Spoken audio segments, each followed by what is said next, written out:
ಪಾಪ ಎಕ್ಸ್ಪ್ರೆಸ್ ಮಾಡಿದ್ದಾರೆ ವಿಧಾನಸಭೆಯಲ್ಲೇ ನಮ್ಮ ಡೆಪ್ಟಿ ಸಿ ಎಂ. ಮಹಾನ್ ನಾಯಕರು ಘನತ್ಯಾಜ್ಯ ವಸ್ತು ವಿಲೇವಾರಿಯಲ್ಲಿ 15,000 ಕೋಟಿ ಅಕ್ರಮ ಆಗಿದೆ ಅಂತ ಚಾರ್ಜ್ ಮಾಡಿದ್ದಾರೆ ಅಂತ ಹೇಳಿ ನೆನಪಿಸ್ಕೊಟ್ಟಿದ್ದಾರೆ. ಕಳೆದ ವರ್ಷ ಆ ಮಹಾನ್ ನಾಯಕ ನಾನೇ, ಅವ್ರು ಹೇಳಿದ ಮಹಾನಾಯಕ ನಾನೇ ಆಪಾದನೆ ಮಾಡಿದ್ದು, ಧೈರ್ಯವಾಗಿ ಹೇಳ್ತಾ ಇದ್ದೀನಿ.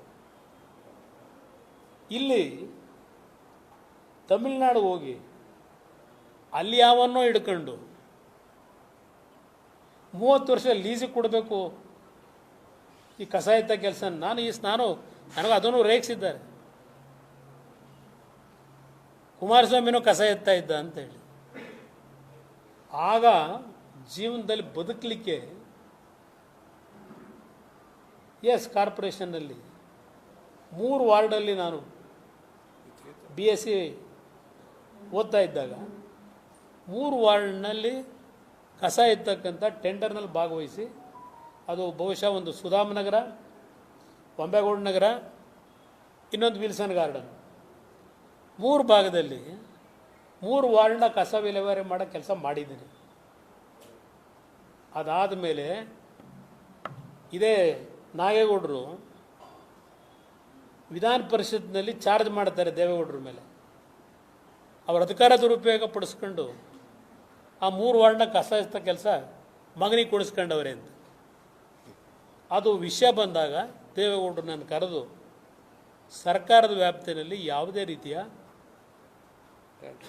ಕಾಂಟ್ರಾಕ್ಟ್ ಮಾಡಬಾರ್ದು ಅಂತೇಳಿ ಬುದ್ಧಿ ಹೇಳಿ ಸ್ಟಾಪ್ ಮಾಡು ಅಂತಾರೆ.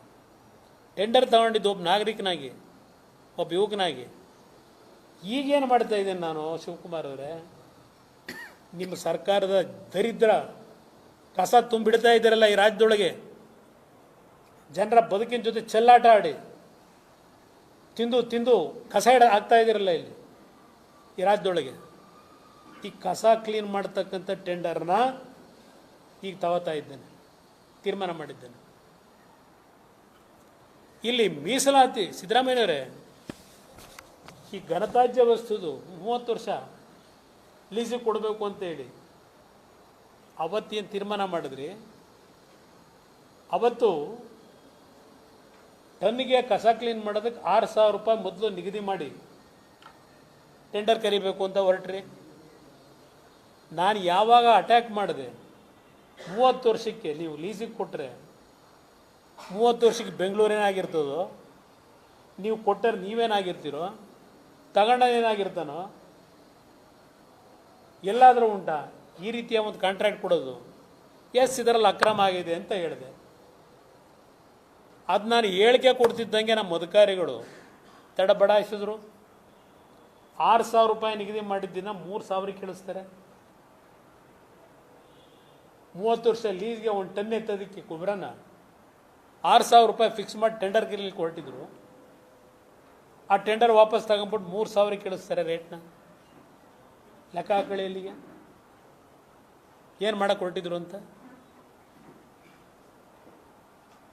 ಇಲ್ಲ ಕಾರ್ಯದರ್ಶಿ ಪತ್ರ ಬರೆದಿದೆ, ಇದ್ರ ಡೀಟೇಲ್ ಕೊಡಿ ಅಂತ ಹೇಳಿ. ಇವತ್ತವರೆಗೂ ಬಂದಿಲ್ಲ.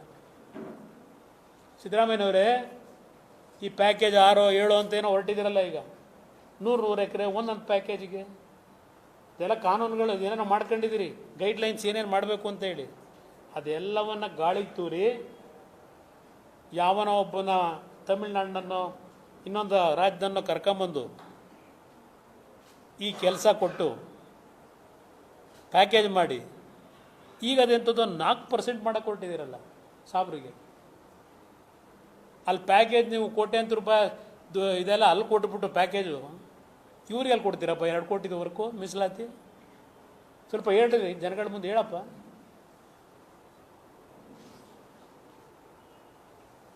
ನಾನು ನಿಮ್ಮನ್ನು ಕೇಳಕ್ಕೆ ಬಯಸ್ತೀನಿ, ಇಲ್ಲಿ MLA ಕೂತವ್ರು ಇಲ್ಲಿ. ಈಗ ಮೀಸಲಾತಿ ವ್ಯವಸ್ಥೆಯಲ್ಲಿ 2 ಕೋಟಿವರೆಗೆ SC STಗಳಿಗೆ, OBCಗೆ, ಅಲ್ಲಿ ಮುಸಲ್ಮಾನರು ಕೊಡ್ತೀವಿ ಅಂತ ಹೇಳಿದಿರಲ್ಲ. ಅದೇಂಥದ್ದು KRDL ಎಂಥದ್ದು ಸರ್ ಅದು? ಕ್ರೆಡಲ್ಲು. ಅಲ್ಲಿಂದ ನಿಮ್ಮ ನಿರ್ಮಿತಿ ಕೇಂದ್ರ, ಇವೆಲ್ಲ ಯಾಕೆ ಇಟ್ಕೊಂಡಿದ್ದೀರಿ? ಸರ್ಕಾರದಲ್ಲಿ ಕೂಡ MLAಗಳ ಗ್ರ್ಯಾಂಟು ಅಂತಲೋ ಇಲ್ಲ ಯಾವುದೋ ಕ್ಷೇತ್ರದಲ್ಲಿ 2 ಕೋಟಿ 3 ಕೋಟಿ ರಿಲೀಸ್ ಮಾಡಿದ್ರೆ ಅದೆಲ್ಲ ಕೆಲಸ ಅವ್ರಿಗೆ ಕೊಡ್ತೀರಿ. ಅಲ್ಲಿ ಅದೆಂಥದ್ದು KTTP ಆ್ಯಕ್ಟು ಎಕ್ಸಮ್ಷನ್ ಕೊಟ್ಟು ಕೆಲಸ ನೀವು ಅಲ್ಲಿ ಅವ್ರಿಗೆ ಕೊಟ್ಟು 2 ಕೋಟಿದ 3 ಕೋಟಿದ ಅವ್ರ ಕಡೆಯಿಂದ ಮಾಡ್ಸೋಕ್ಕೆ ಅದಕ್ಕೆ ಎಷ್ಟು ಕಮಿಷನ್ ಅವ್ರು ಇಟ್ಕೊಂಡು ಇನ್ನುಳಿದಿದ್ದು ದುಡ್ಡು ಉಪಯೋಗ ಮಾಡ್ತಾರೆ. ಅದೆಲ್ಲ ಜಗಜಾಹಿರ ಅದು. ನೀವೆಲ್ಲಿಂದ ಕೊಡ್ತೀರಿ ಇವ್ರಿಗೆ ಪರ್ಸೆಂಟೇಜ್ನಲ್ಲಿ ಕೆಲಸವ ರಿಸರ್ವೇಷನಲ್ಲಿ ಆಗುತ್ತಣ್ಣ ಈ ಸಿಸ್ಟಮಲ್ಲಿ? ಈ ಮಟ್ಟಕ್ಕೆ ಜನಗಳಿಗೆ ಟೋಪಿ ಹಾಕೋದು, ಈ ಮಟ್ಟಕ್ಕೆ ಆ ದಲಿತ ಸಮಾಜಗಳಿಗೆ ಏನು ಸಾಬ್ರು ಉದ್ಧಾರಕರಿಗೆ ಅವ್ರಿಗೆ 4% ಅಂತೆ. ನಮ್ಮ BJP ಸ್ನೇಹಿತರುಗಳಿಗೆ ಹೇಳ್ತೀನಿ, ಟೆಕ್ನಿಕಲಿ ಹಿಡೀರಿ. ನಾನು ಈಗಲೂ ಹೇಳೋದು,